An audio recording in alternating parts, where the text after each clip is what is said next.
Oke rekan-rekan, sekarang kita akan membahas jawaban dari latihan soal pertemuan keempat. Karena masih banyak yang belum paham dengan membaca soal, terutama dalam menentukan wilayah kritis. Banyak yang masih keliru di situ ya dari pengerjaan latihan soal kemarin. Oke, kita akan bahas satu persatu dimulai dari soal pengujian hipotesis. Yang nomor satu, suatu penelitian dilakukan untuk mengetahui rataan waktu yang dibutuhkan untuk sembuh dari sakit flu. Terdapat dua grup, satu grup sebagai kontrol dan grup lainnya diberi vitamin C dengan dosis 4 mg per hari. Statistik yang diperoleh dari penelitian tersebut sebagai berikut. Nah, ini kita bisa lihat ada ukuran contoh, rataan juga ada, simpanan baku contoh juga ada. Dan yang ditanyakan di soal ini, ujilah apakah rata-rata lama waktu sembuh untuk grup yang diberi vitamin C lebih pendek dibandingkan grup kontrol. Asumsikan data menyebar normal dengan ragam tidak sama dan gunakan alfa sama dengan 5%.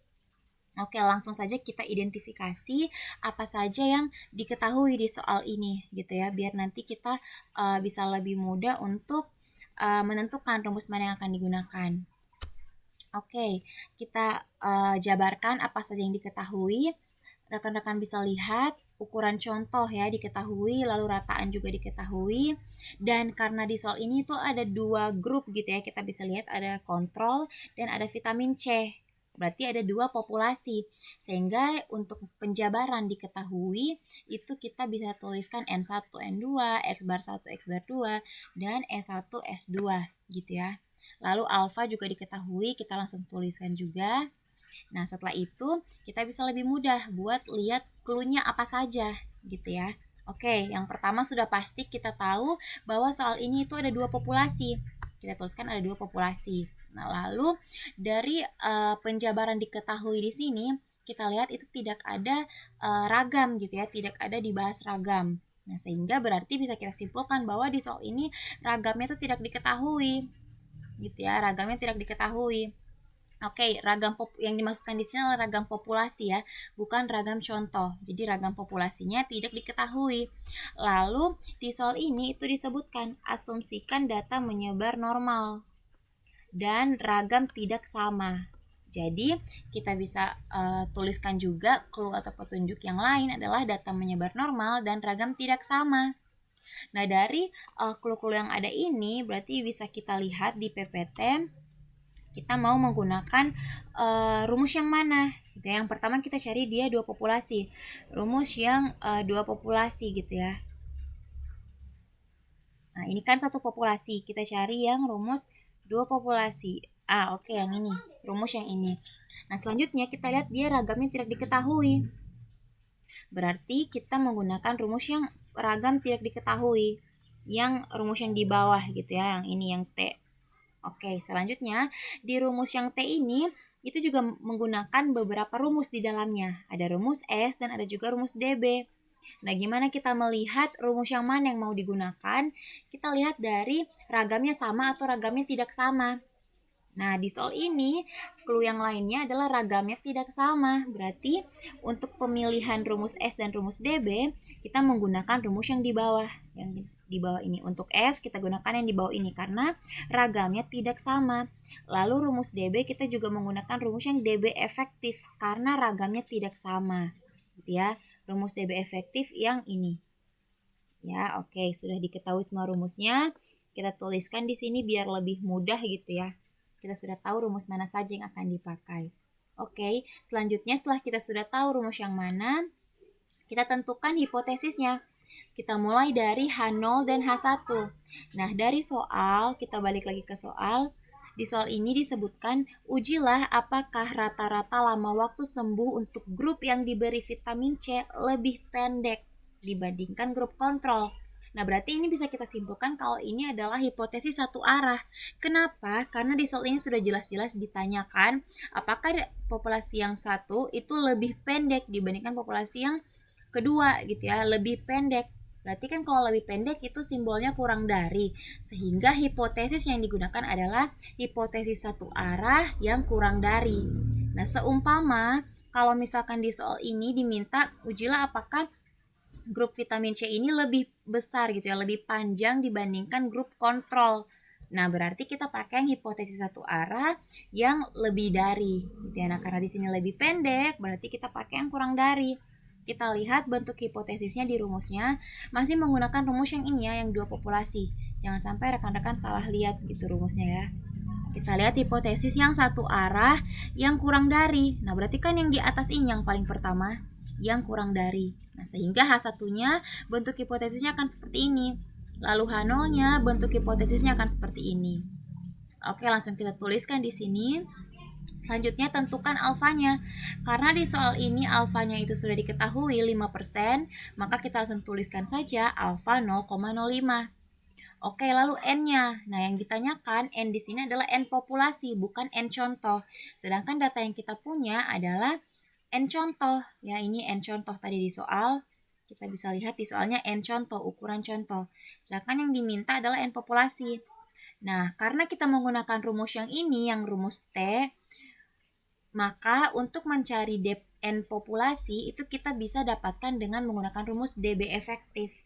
Gitu ya. Jadi, kita tinggal masukkan saja nilai-nilai yang ada di rumus DB efektif. Oke. Nah, kita lihat di rumus DB efektif ini yang dibutuhkan adalah ragam contoh, lalu N contoh gitu ya, yang dibutuhkan di rumus DB. Nah, di soal ini kita hanya mempunyai S contoh, simpanan baku contoh. Nah, karena rumus ragam contoh atau S kuadrat itu adalah simpanan baku terus tinggal dikuadratkan, jadi dengan nilai yang ada, nilai simpanan baku tinggal langsung kita kuadratkan dan didapatkan nilai ragam contohnya. Gitu. Jadi untuk ragam contoh populasi pertama didapatkan 8,41 dan ragam contoh populasi kedua itu 1,44. Gitu ya. Nah, langsung kita masukkan karena N contohnya kita sudah dapatkan juga di soal, sudah diketahui, jadi tinggal kita langsung masukkan nilainya ke dalam rumus yang ada dan didapatkan hasilnya 45,31. Karena ini N populasi, maka tidak mungkin hasilnya desimal gitu, pasti selalu bulat. Sehingga kita lakukan pembulatan dan didapatkan nilainya 45 gitu ya, 45. Oke, kita sudah dapatkan N, sudah dapatkan alfa, hipotesisnya juga sudah. Selanjutnya kita tentukan rumus mana yang mau dipakai. Nah, karena kita sudah tentukan di awal menggunakan rumus T, sehingga selanjutnya kita tinggal tuliskan saja menggunakan uji T, gitu ya. Oke, selanjutnya tentukan wilayah kritis. Nah, di sini nih yang paling banyak masih salah gitu ya, dari jawaban yang rekan-rekan kumpulkan kemarin itu masih banyak yang salah di penentuan wilayah kritis ini. Oke, untuk penentuan wilayah kritis kita tinggal melihat saja hipotesis satunya, H1. H1-nya itu seperti apa, lalu kita lihat di PPT itu bentuknya seperti apa gitu wilayah kritisnya. Oke, masih menggunakan rumus yang ini, yang dua populasi, jangan sampai salah ya rekan-rekan, sekali lagi jangan sampai salah, masih menggunakan yang dua populasi ini. Kita lihat daerah kritisnya seperti apa. Oke, di rumus yang dua populasi ini, wilayah kritisnya rekan-rekan bisa lihat di PPT ini. Wilayah kritisnya seperti ini. Nah, kita lihat H1-nya. Karena di sini H1 yang kita gunakan adalah mu1 sampai mu2 kurang dari delta, maka kita pakai yang di atas ini berarti. Rumus yang pertama ini, H1 mu1 sampai mu2 kurang dari delta. Nah, berarti kalau kita menggunakan yang ini, wilayah kritisnya nantinya dia akan tolak H0 jika ZH kurang dari minus Z alpha atau TH kurang dari minus T alpha titik koma dB gitu ya. Nah, karena di soal kita itu kita menggunakan uji T, berarti wilayah kritis yang akan kita pakai adalah dia akan tolak H0 jika TH kurang dari minus T alpha gitu ya, TH kurang dari minus T alpha. Oke, kita masukkan di sini di kunci jawabannya, kita langsung jabarkan. Kita cari terlebih dahulu berapa nilai T alfanya gitu ya, T alfa titik koma dB. Alfanya 0,05, dB-nya kita dapatkan 45. Kita lihat di tabel T nilainya adalah 1,679. Nah, karena bentuk wilayah kritisnya adalah TH kurang dari minus T alfa, berarti kita minuskan juga di T alfa ini. Nilai yang kita dapatkan 1,679. Nah, ditambah dengan minus T alfa yang dibentuk daerah kritis ini, kita tambahkan minus di depannya. sehingga bentuknya nanti minus 1,679 seperti itu gitu ya. Nah, lalu kita hitung statistika ujinya. Karena kita menggunakan rumus TH, jadi nanti rumusnya akan seperti ini. Nah, langsung kita masukkan rumus dengan nilai-nilai yang ada. Tadi S-nya sudah kita dapatkan gitu ya. Nilai S-nya belum kita dapatkan, jadi tinggal masukkan nilai-nilai yang ada. Ragam contohnya, N-nya seperti apa gitu, langsung kita masukkan saja. Dan ini ada simbol delta, itu rekan-rekan hiraukan saja karena ini nilainya 0 ya. Simbol yang ini nilainya 0. Jadi rekan-rekan tinggal tuliskan saja 0, lalu masukkan dengan nilai yang ada dan didapatkan hasilnya 2,07. Oke, kita sudah dapatkan nilai T hitungnya dan nilai T tabelnya atau T alfa gitu ya. Langsung kita tuliskan T hitungnya 2,07 dan T alfanya minus 1,679. Sehingga TH yang kita dapatkan itu lebih dari T alfa yang kita dapatkan. Nah, sehingga kesimpulan akhirnya kita bisa simpulkan dia gagal tolak H0. Kenapa gagal tolak H0? Karena TH lebih dari T alfa yang kita dapatkan. Sedangkan di wilayah kritisnya dia akan tolak H0 jika TH kurang dari minus T alfa. Sedangkan yang kita dapatkan adalah lebih dari. Sehingga gagal tolak H0 atau terima H0 gitu ya. Nah, sehingga interpretasinya berdasarkan SK 95% dapat dikatakan bahwa rata-rata lama waktu sembuh dari sakit flu untuk grup yang diberi vitamin C tidak lebih pendek atau lebih panjang dibandingkan grup kontrol. Ya, bisa kita tuliskan interpretasinya seperti itu. Oke, selanjutnya nomor 2. Kita balik lagi ke soal. Nomor 2 terdiri dari 2A dan 2B gitu ya. Dan soalnya itu saling sambung, masih bersambung gitu ya. Nggak terpisah. Oke, kita mulai dari nomor 2A.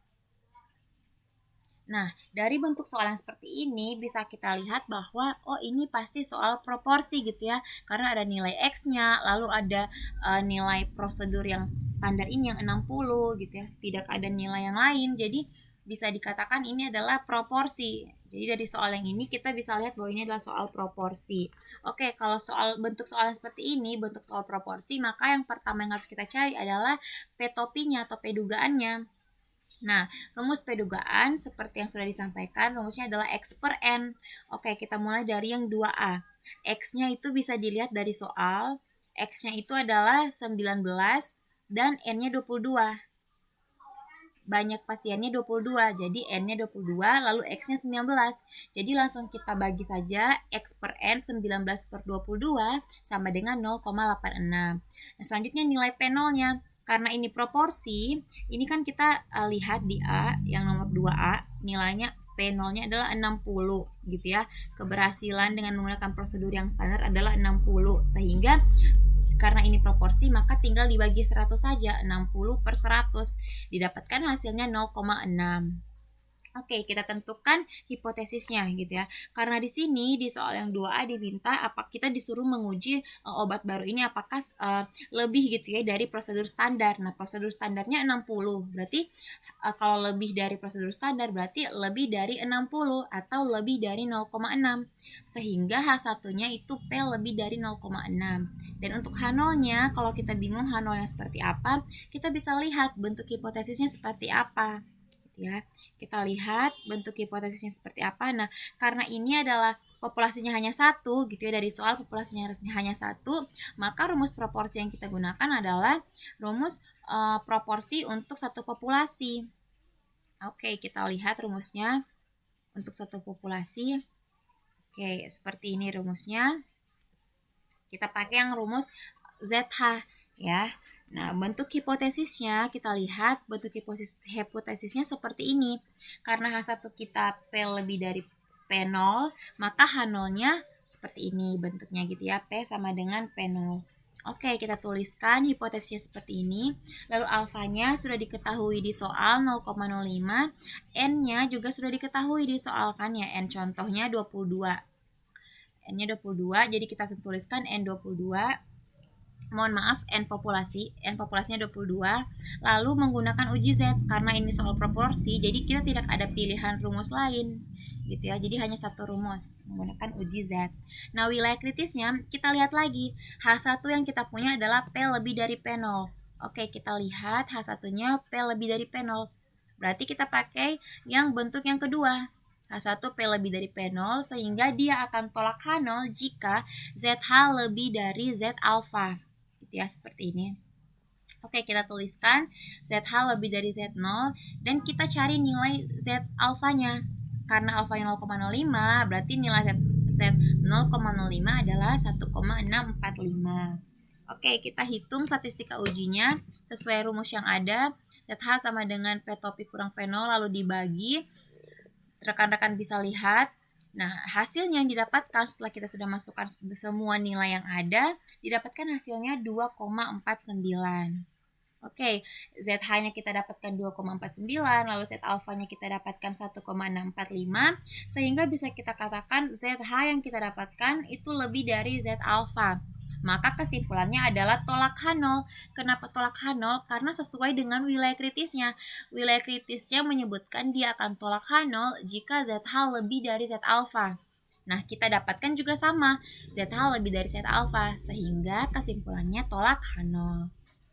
Oke, dan untuk interpretasinya, berarti karena tolak H0 kita menggunakan interpretasi yang H1 gitu ya. Berarti hipotesis yang diterima adalah H1. Sehingga berdasarkan SK 95%, obat baru yang diekstrak dari suatu jamur mampu meningkatkan tingkat kesuksesan dalam operasi transplantasi ginjal lebih besar dari 60% gitu ya.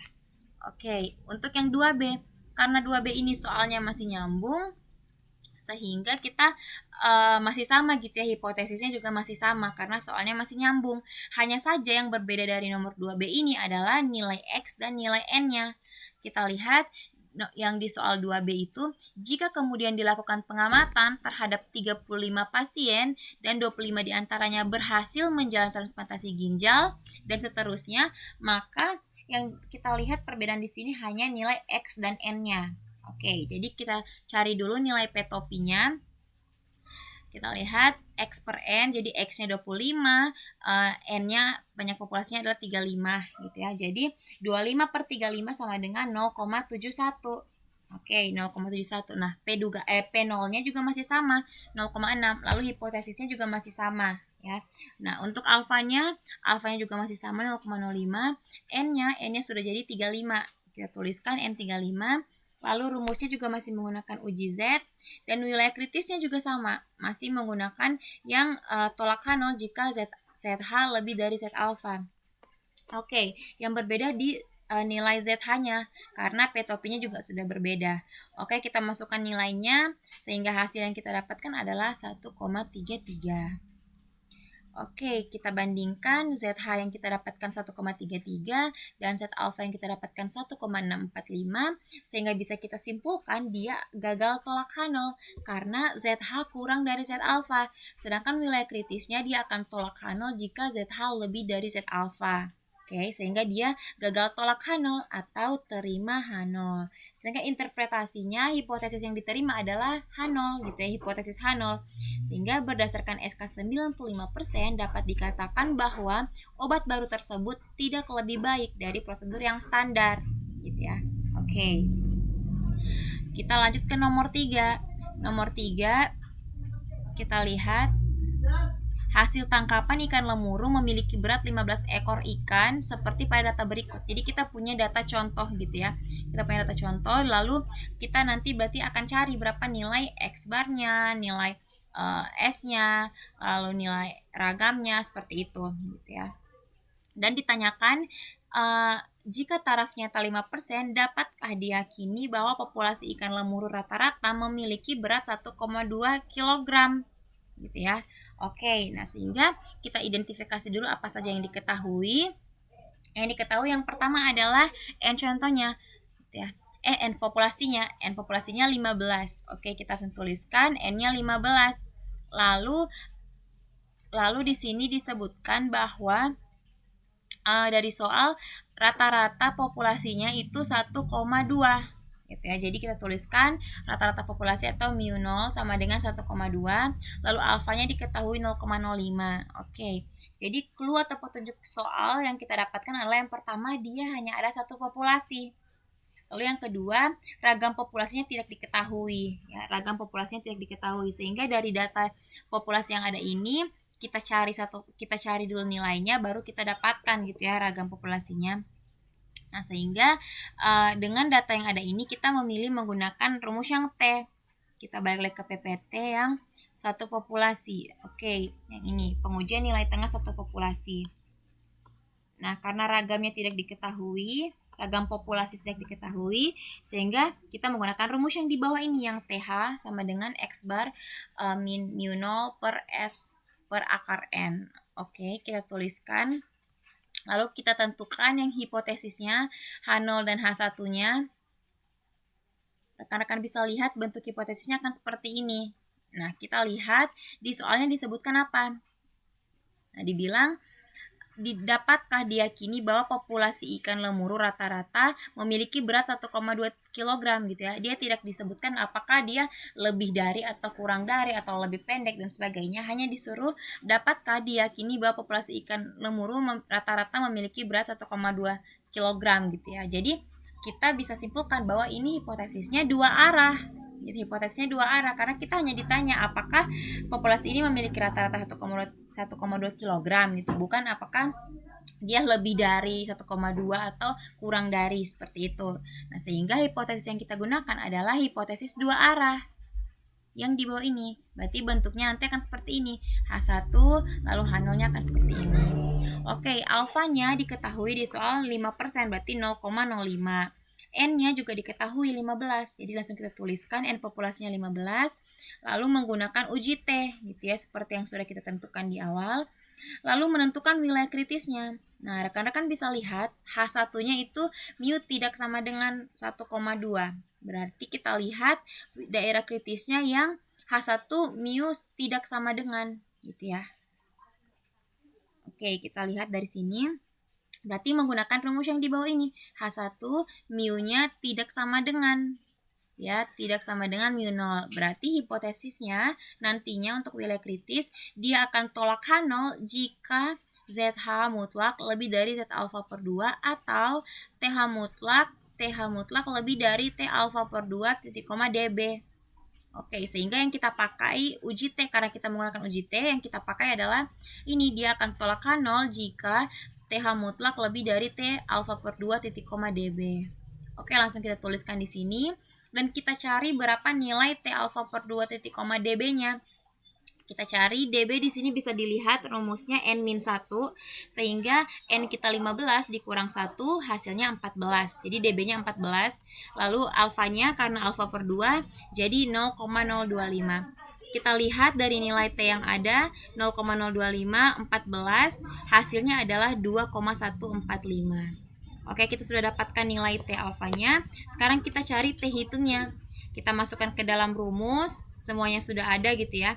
Kita di sini di rumus yang TH itu memerlukan nilai simpangan baku. Nah, sehingga dari data yang ada kita cari dulu simpangan bakunya berapa, X barnya berapa, seperti itu gitu ya. Kita cari, dapatkan X barnya 1,21, lalu ragamnya 0,0004 dan S-nya atau simpangan bakunya 0,02. Nah, sehingga kita langsung masukkan di rumus yang ada. X barnya 1,21, lalu mu 0-nya sudah diketahui, lalu S-nya 0,02 dan N-nya 15 gitu ya. Didapatkan hasilnya 1,94. Oke, sekarang kita bandingkan. TH-nya 1,94 dan T alfanya adalah 2,145. Sehingga dapat kita simpulkan TH-nya kurang dari T alfa. Maka gagal tolak H0. Kenapa gagal tolak H0? Karena wilayah kritisnya itu dia akan tolak H0 jika TH mutlak lebih dari T alfa. Sedangkan yang kita dapatkan adalah TH kurang dari, sehingga gagal tolak H0. Maka interpretasinya berdasarkan SK 95% dapat dikatakan bahwa rata-rata populasi ikan lemuru memiliki berat 1,2 kg. Seperti itu. Oke, kita masuk ke soal pendugaan parameter. Yang pertama, soal nomor 1, kita balik lagi ke soal. Nah, untuk pendugaan parameter sama juga kita tinggal identifikasi terlebih dahulu apa saja yang diketahui. Oke, kita identifikasi. Yang pertama di soal ini kita ketahui terdapat 7 botol berisi air mineral, berarti N-nya 7. gitu ya. Lalu ada data yang ada dan ditanyakan tentukan selang kepercayaan 90% bagi nilai tengah isi semua botol. Oke, berarti alfanya di sini 90%, alfanya berarti 0,1. Ya, oke 0,1. Nah, sehingga dari data yang ada ini bisa kita dapatkan clue atau petunjuknya. Yang pertama, ada satu populasi. Ya, ada satu populasi. Lalu yang kedua, ragam populasinya tidak diketahui. Ya, ragam populasinya tidak diketahui. Oke, sehingga langkah selanjutnya adalah kita sudah tentukan dari clue yang ada, kita menggunakan rumus yang mana. Oke, kita ke slide pendugaan parameter.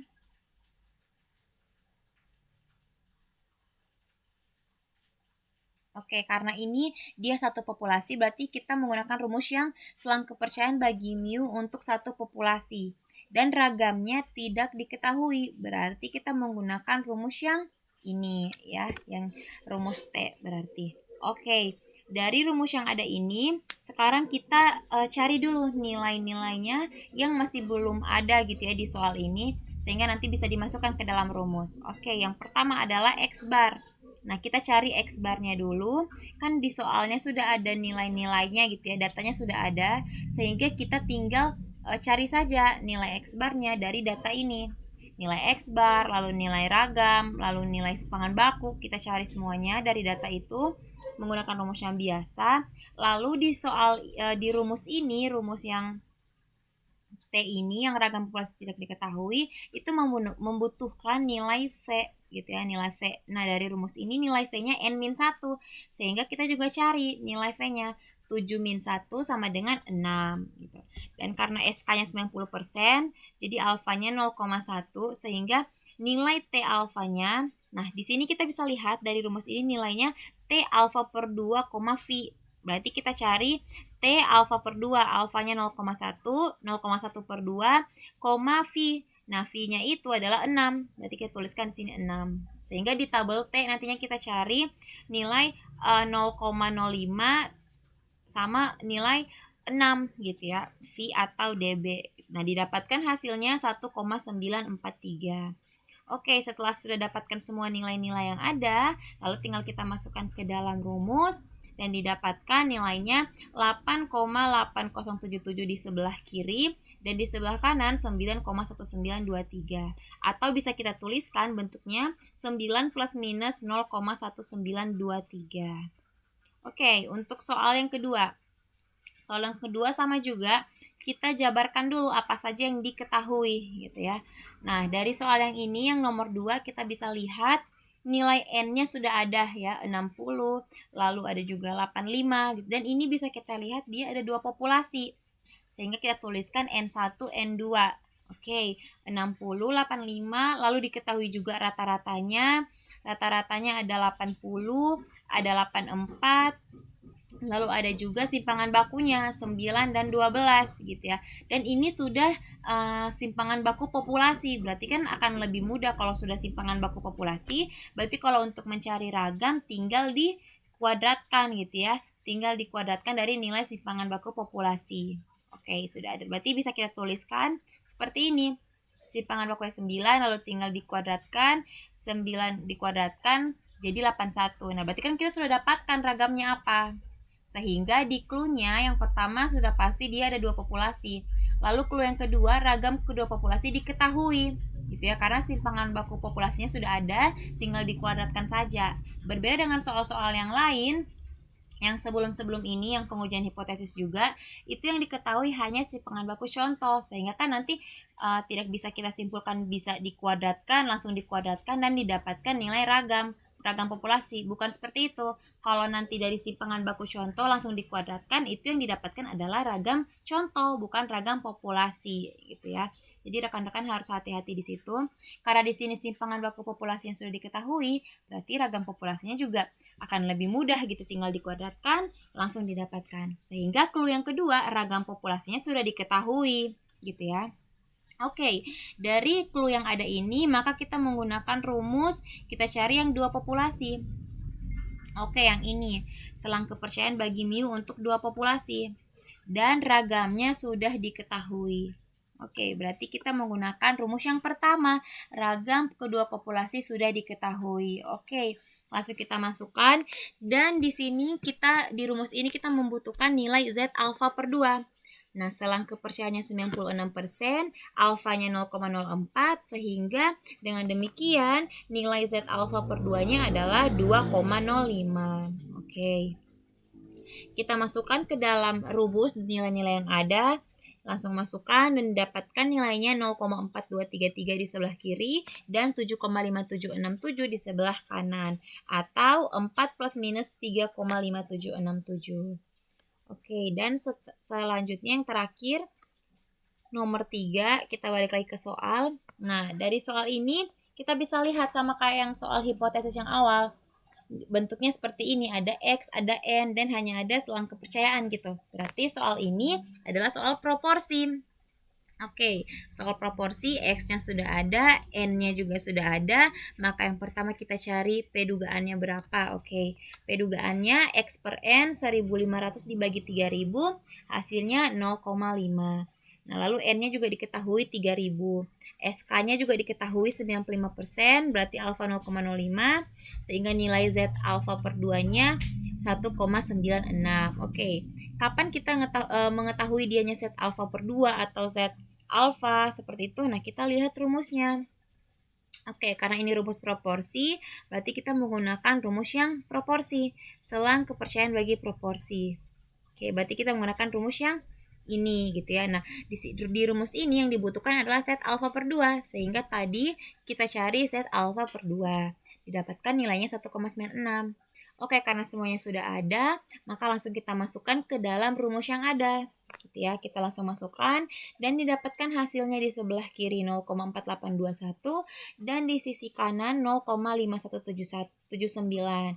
Atau bisa juga kita tuliskan hasilnya 0,5 plus minus 0,0179. Oke, jadi seperti itu untuk nomor pendugaan proporsi gitu ya.